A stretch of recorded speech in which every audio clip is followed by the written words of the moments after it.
এখন একটা বড় আলোচনার জায়গা হচ্ছে সংসদের প্রথম অধিবেশন, ত্রয়োদশ জাতীয় সংসদের প্রথম অধিবেশন। সেখানে আহ, গুরুত্ব বা মানে একটা লাইমলাইট ছিল রাষ্ট্রপতির ভাষণ নিয়ে। সেটি নিয়ে অনেক আলোচনা সমালোচনা তর্ক বিতর্ক ছিল। সেখানে আপনার জন্য যে প্রশ্নটি যে তিনি নানান আওয়ামী লীগ সরকারের নানা সমালোচনা করেছেন এবং শেখ হাসিনা এবং তার ১.৫ দশকের শাসন আমলকে ফ্যাসিস্ট বা ফ্যাসিবাদী আমল বলেছেন। এটি কি আসলে আওয়ামী লীগের জন্য একটা চপটাঘাত কিনা? ধন্যবাদ আপনাকে। আসলেই না। কারণ সংসদের নিয়মটি রয়েছে যে এটা যে ভাষণটি পাঠ করবে সেটা যে দল ক্ষমতায় আছে তারা তৈরি করবে এবং পরবর্তীতে মন্ত্রী পরিষদের সবাই সেটি পাশ হয়ে গেলে সেই বড় একটি বক্তৃতা কয়েকশো পৃষ্ঠার সেটি সংক্ষিপ্ত করে কয়েকটি পৃষ্ঠায় পাঠ করবে। এটা রাষ্ট্রপতির দায়িত্ব। তবে এখানে একটা কথা বলতে পারি, সেটি হচ্ছে এই শাহাবুদ্দিন চুপ্পু আমাদের সেই রাষ্ট্রপতিকে দেখে মনে হয়েছে তিনি সত্যিকার অর্থেই দলীয় রাষ্ট্রপতি। যখন তিনি আওয়ামী লীগের রাষ্ট্রপতি ছিলেন তখন আওয়ামী লীগের কথা শুধুমাত্র সংসদে বক্তৃতা নয়, সর্বত্রই বলেছেন হুম। আওয়ামী লীগের দলীয় রাষ্ট্রপতি হিসেবে। পরবর্তীকালে তত্ত্বাবধায়ক ঠিক না, অন্তর্বর্তীকালীন সময়ে তিনি চেষ্টা করেছেন তাদের সাথে মিশে যেতে, কিন্তু তৎকালীন ওই জামাতে ইসলাম ছাত্ররা তাদেরকে বাধা দেওয়ার কারণে তিনি সেই সুযোগটি পাননি। হয়তো মনে মনে দুঃখ পেয়েছেন যে এইখানে হয়তো বা তার মোসাবিটা কাজে লাগেনি। আর তৃতীয় যেটি করলেন, তিনি আহ, বাংলাদেশের যে পার্লামেন্টে 12 তারিখে বক্তৃতা দিলেন। বিএনপি যেহেতু নিরঙ্কুশ সংখ্যাগরিষ্ঠ, সুতরাং বিএনপিকে সন্তুষ্ট করার জন্য তিনি বিএনপি লেখা বক্তৃতা পড়েছেন এবং এবং বিভিন্ন অনুষ্ঠানে দেখবেন বিএনপির পক্ষে কথা বলছেন, অর্থাৎ আপাতমস্তক তিনি যে শপথ নিয়েছেন রাষ্ট্রপতি হিসেবে সারা বাংলাদেশের জনগণের জন্য, সেটি না করে তিনি বিভিন্ন সময়ে বিভিন্ন দলকে সমর্থন করার চেষ্টা তো করছেন। এই যে একজন দলীয় ব্যক্তিকে যিনি মানে এই ধরনের একজন ব্যক্তিকে আপনারা রাষ্ট্রপতি হিসেবে আপনাদের সময় একমাত্র তিনি ছিলেন, যখন তার রাষ্ট্রপতি নিয়োগটা হয় কোনো প্রতিদ্বন্দ্বিতাও ছিল না, তিনি একমাত্র ছিলেন, আপনারা মনোনয়ন দিয়েছেন, গ্রহণ করেছেন এবং রাষ্ট্রপতি আপনারাই তখন সংসদে ছিলেন, মেজরিটি করেছেন। আপনারা কি এটার জন্য অনুশোচনা করেন যে এরকম একজন ব্যক্তিকে আপনারা রাষ্ট্রপতি বানিয়েছেন? বাংলাদেশের ইতিহাস যদি আপনি পর্যালোচনা করেন, দু একটি ব্যতিক্রম বাদে এই ঘটনা কিন্তু প্রত্যেকটি সরকারের সময় ঘটেছে। এবং এই কারণে বাংলাদেশ যে এখনো পূর্ণাঙ্গ গণতান্ত্রিক দেশ হিসেবে এখনো সফল হতে পারেনি হয়তো বা অন্যতম কারণ। মানে আপনি কিরকম ঘটনা দেখেছেন ঘটেছে? বিএনপির সময় হ্যাঁ, হ্যাঁ। বিএনপির সময় প্রফেসর বদরুদ্দোজা চৌধুরী, তাকে কিন্তু দলের পক্ষ থেকে রাষ্ট্রপতি নির্বাচিত করা হয়েছিল। কিন্তু দলের পক্ষ থেকে রাষ্ট্রপতি তৎকালীন প্রয়াত জিয়াউর রহমানের কবরে শ্রদ্ধা জানাতে না যাওয়ার কারণে তাকে কিন্তু হেনস্থা হয়ে রেল লাইনের উপর দিয়ে দৌড়ে পালিয়ে কিন্তু কোনোভাবে জীবন রক্ষা করতে হয় এবং রাষ্ট্রপতি হিসেবে টিকে থাকতে পারেনি।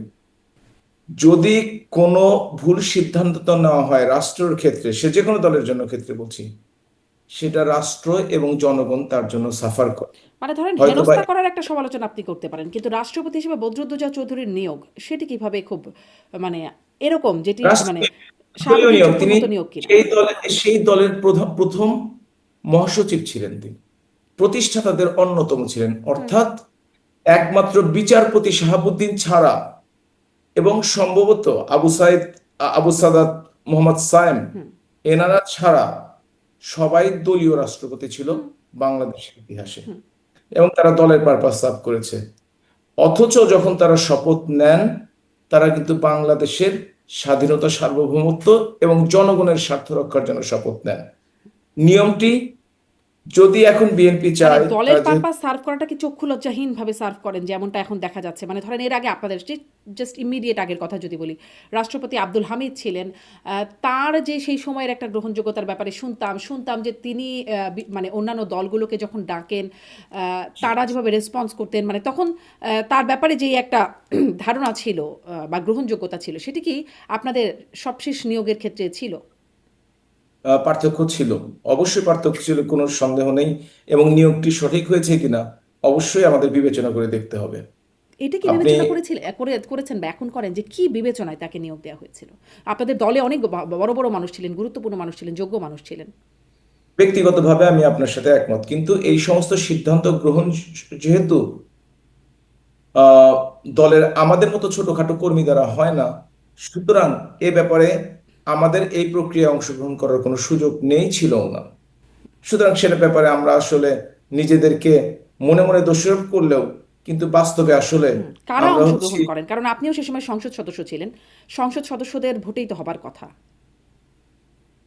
বাংলাদেশে এবারও যেটি হয়েছে, বা সংখ্যাগরিষ্ঠ দলের নেতা নেত্রীরা এবং যে প্রস্তাবনা সিদ্ধান্তগুলো নেন, সাধারণত দল বাংলাদেশের গণতন্ত্রের এই পর্যায়ে রয়েছে যে ফ্লোর ক্রস করার কোনো উপায় নেই। 70 অনুচ্ছেদ যেটি রয়েছে সেটিতে স্পষ্টভাবে লেখা আছে, দলের বিরুদ্ধে ভোট দিলে কিংবা দল থেকে পদত্যাগ করলে সাথে সাথে সংসদ সদস্য পদ বাতিল হইয়া যাইবে। এবং আর কোনো ক্যান্ডিডেট কিন্তু ছিল না, সেটাও আপনাকে খেয়াল করতে হবে। সুতরাং খেয়াল না করার জন্য, এর জন্য তো আসলে ভোটাভুটিরও প্রয়োজন হয়নি। তার মানে আসলে মানে বাংলাদেশের গণতন্ত্রের যে অবস্থা বলছেন, তাহলে দলের শীর্ষ নেতার কাছেই এরকম নিয়োগের দায়ভার বা ক্রেডিট সব যায়। ক্ষমতার দিক দিয়ে অবশ্যই দলের শীর্ষ নেতা সবচেয়ে বেশি ক্ষমতাশালী, এটা নিয়ে কোনো সন্দেহ নেই। এটা আওয়ামী লীগ এবং বিএনপির ক্ষেত্রে অবশ্যই এটা সত্য, অন্যান্য দলের মতোই। আচ্ছা, মানে এখন আসলে আপনাদের কি মনে হয় এই রাষ্ট্রপতির কি করা উচিত? তিনি কি রাষ্ট্রপতি? আমি আমি সেখানে আসতে চেয়েছিলাম আসলে। জি।